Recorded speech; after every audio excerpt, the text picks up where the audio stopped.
தலைவர்கள்லாம் இருக்கும்போது தொண்டர்கள் சின்னவங்க தாம்மா. என் மகன் விஜய் அவர்கள் நடிக்கணும்னு சொன்னப்போ அவரை ஃபோட்டோ ஷூட் எடுத்துகிட்டு ஒரு இயக்குனர் சங்கத்தில் அதன் மூலமாக கூட நான் ஆசைப்பட்றேன். இந்த மேடை ஒரு ஆசீர்வதிக்கப்பட்ட மேடையாக மாறி இருக்கு. ஏன்னா வந்திருக்கக்கூடிய முகங்கள் எல்லாமே தமிழ் சினிமாவுடைய மிக முக்கியமான முகங்கள். தமிழ் சினிமாவுடைய அனுபவமும் திறமையும் கலந்துருக்கக்கூடிய இந்த மேடையில் வந்திருக்கக்கூடிய புது புது புது கலைஞர்களை ஆசீர்வதித்து ஆரம்பிக்கிற மாதிரி இந்த இடத்துல ஆதரவு வந்திருக்கக்கூடிய புரட்சி இயக்குனர் எஸ்கேசி அவர்களே அன்போடு வாழ்த்துறை வழங்க அழைக்கிறேன்.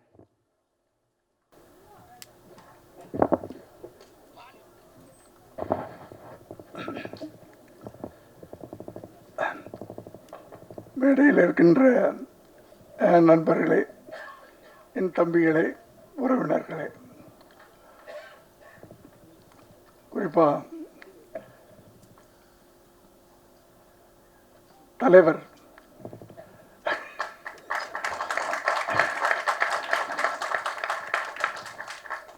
எல்லோருக்கும் என்னுடைய மீடியா நண்பர்களே, சினிமாவை நேசிக்கக்கூடிய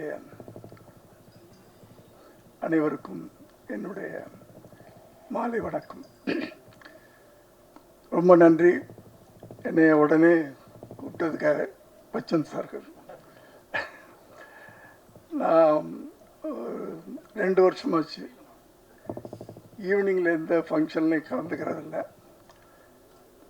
கலந்துக்கணும்னு ஆசை எல்லா நிகழ்ச்சியிலையும்.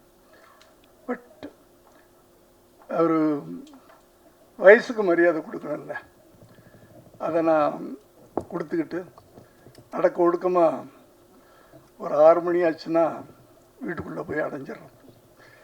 7 மணிக்கெலாம் டின்னரை முடிச்சுட்டு அப்படியே சினிமா 7:30 மணிலேருந்து 9:30 மணி வரைக்கும் ஏதாவது ஒரு சினிமாவை பார்த்துட்டு அழகாக 9:30 மணிக்கு. அதனால் நான் எங்கேயுமே ஈவினிங்கில் அதை நான் சொன்னேன். வந்தால் நடுவில் போகக்கூடாது, அது சபை நாகரிகம் இல்லை. பெரியவங்களாம் இருக்கும்போது நான் பாட்டுக்கு பேசிட்டு போனேன்னா நல்லா இருக்காது.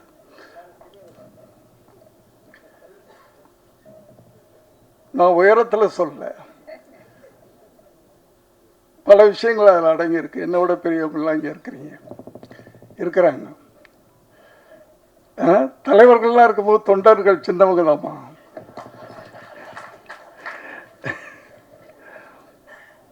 இல்லையா?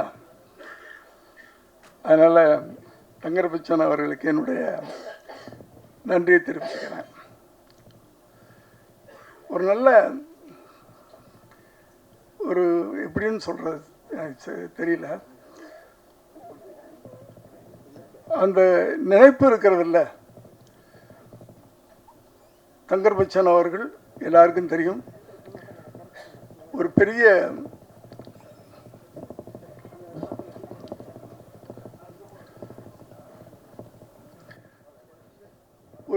இயக்குனர். பல காவியங்களை தமிழ் திரையுலகத்துக்கும் தமிழ் மக்களுக்கும் கொடுத்தவர். ஏன்னா அவர் படங்கள் திரைப்படங்களாக நான் பார்த்ததில்லை, ஒரு காவியங்களாக தான் இருக்கும். அப்படிப்பட்ட ஒரு சிறந்த இயக்குனர் தன் மகனை அறிமுகப்படுத்தணும் அப்படின்னு நினைக்கும்போது, ஒரு இளைஞனை ஒரு தகப்பன் நடிகனாக அறிமுகப்படுத்தணும். ஏன் இவ்வளவு பெரிய நடிகர் அதை செய்யலை? அங்கே தான் அவருடைய புத்திசாலித்தனம். தப்பாக எடுத்துக்காதீங்க, இங்கே அதில் நிறைய அடங்கி இருக்கிறது. ஒரு பிள்ளைய செதுக்கணும்னா சாதாரண விஷயம் இல்லை. அதை இன்னொரு இளைஞன்ட்ட கொடுத்துருக்கீங்க பார்த்தீங்களா? அங்கே தான் நீங்கள் செதுக்க ஆரம்பிச்சிட்டீங்க. நான் கூட அதான் நினச்சேன், நடக்கலை. என் மகன் விஜய் அவர்கள் நடிக்கணும்னு சொன்னப்போ அவரை ஃபோட்டோ ஷூட் எடுத்துகிட்டு, நான் இப்போ பிஸியாக 90ல் பல மொழிகளில் அவ்வளோ இதாக இருக்கும்போது நானும் அப்படி தான் நினச்சேன். நம்மளே நம்ம பிள்ளையை அறிமுகப்படுத்தினா நல்லா இருக்காது. அதில் பல சிக்கல்கள் இருக்குது அப்படின்னு ஃபோட்டோ ஷூட் எடுத்துகிட்டு அந்த ஆல்பத்தை கையில் வச்சுக்கிட்டு எத்தனையோ இயக்குநர்கள்ட்ட போயிட்டேன். நான் ப்ரொடியூஸ் பண்ணுறேன், எவ்வளோ வேணாலும் செலவு பண்ணுறேன், இவனை நீங்கள் டைரக்ட் பண்ணணும் அப்படின்னு பல இயக்குநர்கள்ட்ட போனேன். யாருமே பல தயாரிப்பாளர்கிட்டலாம் போனேன். அப்போ தான் கடைசியாக போய் நானும் என் மனைவியும் ஆர்பி சௌத்ரி சார்கிட்ட போகிறோம். ஏன்னா அவர் புது புது டெக்னீஷியன்லாம் உருவாக்குறவர் தைரியமாக. அவர்கிட்ட போய் இதே வார்த்தை நானும் என் மனைவியும் போய் கேட்குறோம். அப்போ தான் அவர் சொன்னாரே, நீ தான் பெரிய டைரக்டர் ஆச்சையா, நீயே அங்கேயும் இங்கே அலைஞ்சிக்கிட்டு இருக்க, நீயே அவனை வச்சு படம் எடுயா அப்படின்னு சொன்னார்.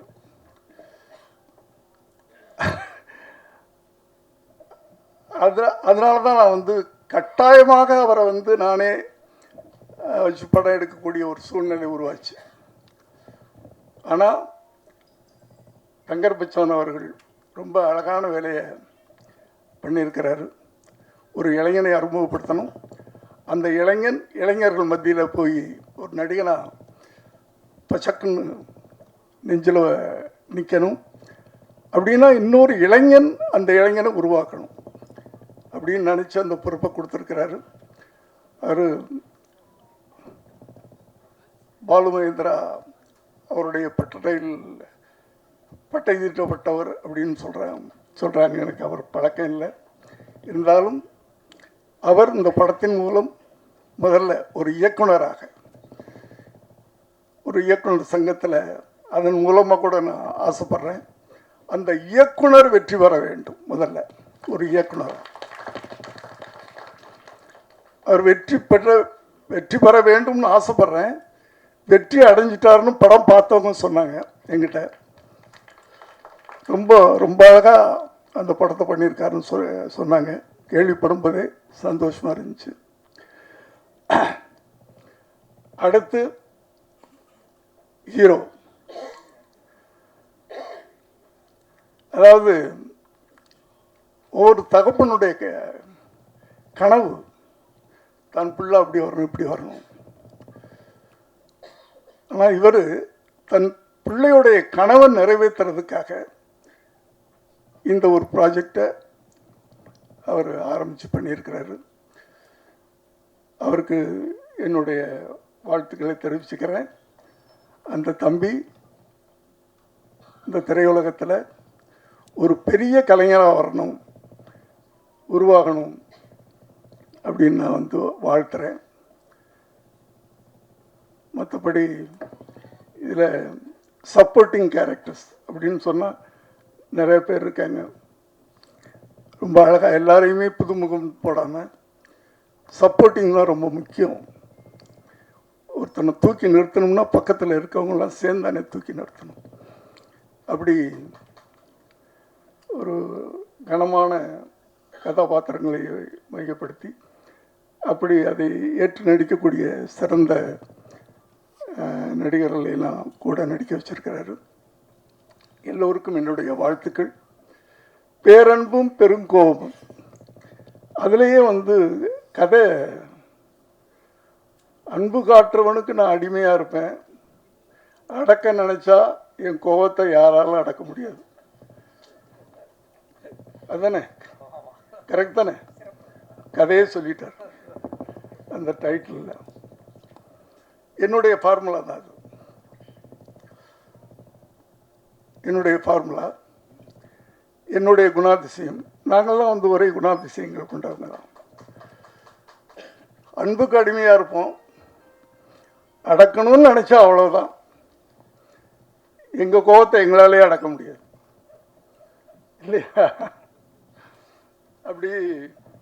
அப்படியே இருந்து அப்படியே ஜெயிச்சிட்டோம். அது ஒரு விஷயம்.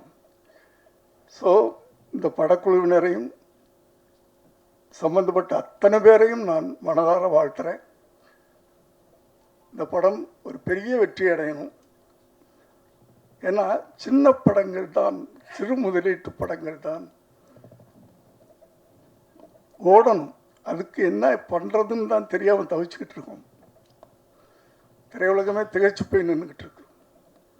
அதுலேயும் ஒரு மெசேஜ், நீங்கள் தங்கர் பச்சான் சார் எடுத்துக்கிட்டிங்கன்னா அவருடைய படங்கள்லாம் ஆணித்தரமான ஒரு அழகான ஒரு செய்தியை சொல்லுவார். மெசேஜ் சும்மா எடுத்துட மாட்டார். கத்தி, ரத்தம், வெட்டு, குத்து, அது அவருக்கு தெரியாதது.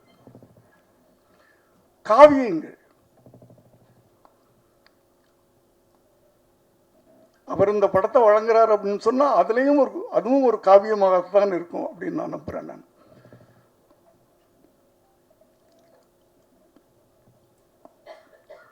ஏன்னா இப்போ அது போகிற இடங்கள்லாம் நான் சொல்லிட்டு தான் இருக்கிறேன். வருகின்ற எழுத்தாளர்கள், இளைய தலைமுறை எழுத்தாளர்கள், இயக்குனர்கள், அவர்களுக்கு ஒரு பொறுப்புணர்ச்சி வேணும்னு சொல்லிக்கிட்டே இருக்கிறேன். ஏன்னா சினிமான்றது ஒரு பயங்கரமான ஆயுதம், வலிமையான ஆயுதம். சினிமா சொசைட்டியில் அவ்வளோ பெரிய தாக்கத்தை ஏற்படுத்துது. அதை ரொம்ப ஜாக்கிரதையாக கவனமாக நம்ம கையாளணும். ஆனால் இப்போல்லாம் படம் ஓடணும், அதுக்கு என்ன பண்ணணும்னு பார்க்குறாங்களே தவிர அதில் என்ன நம்ம செய்தி சொல்கிறோம், மக்களுக்கு என்ன சொல்கிறோம் அப்படின்றது இல்லை. அந்த படம் ஓடணும், என்ன கதை அதெல்லாம் கேட்காதீங்க அப்படின்னு வர்ற இளைஞர்கள் எல்லாரும் இல்லை, ஒரு சிலர். அவங்களுக்கு அந்த பொறுப்புணர்வு வேணும். நீங்கள் சினிமா மூலமாக என்ன சொல்கிறீங்க மக்களுக்கு, ஜனங்களுக்கு என்ன சொல்கிறோம்? சும்மா காசு சம்பாதிக்கிறது மட்டும்தான் சினிமா. இப்போ அதுவும் சம்பாதிக்க முடிய மாட்டேங்குது, அது வேற விஷயம். எல்லாம் விட்டுக்கிட்டு இருக்காங்க. இது இயக்குநர்களுக்கும் இருக்கணும் அந்த அக்கறை, நடிகர்களுக்கும் இருக்கணும், டெக்னீஷியன் அத்தனை பேருக்கும் இருக்கணும். ஒரு படத்தை உருவாக்கும் போது அந்த படம் மூலமாக ஜனங்களுக்கு நம்ம என்ன சொல்கிறோம் அப்படின்றது ரொம்ப முக்கியமான விஷயம். இதை நான் ஒவ்வொரு மேடை கிடைக்கும் போதெல்லாம் இதை நான் அழுத்தி சொல்லிகிட்டு இருக்கிறேன். நான் ஆகவே குறிப்பாக நான் யாரையும் சொல்லலை, எந்த நடிகரையும் சொல்லலை, குறிப்பாக எந்த இயக்குனரையும் சொல்லலை, எந்த எழுத்தாளனையும் சொல்லலை. வருகின்ற இளைஞர்கள், சமுதாயத்தை மாற்றுங்கள். உங்கள் கையில் ஒரு வலிமையான ஆயுதம், சினிமா என்ற ஆயுதம் கிடைத்திருக்கிறது. அந்த ஆயுதத்தை கவனமாக நீங்கள் பயன்படுத்தணும்னு கேட்டு இந்த படம் மிகப்பெரிய வெற்றி பெறணும்னு வாழ்த்தி விடைபெறுகிறேன். நன்றி, வணக்கம்.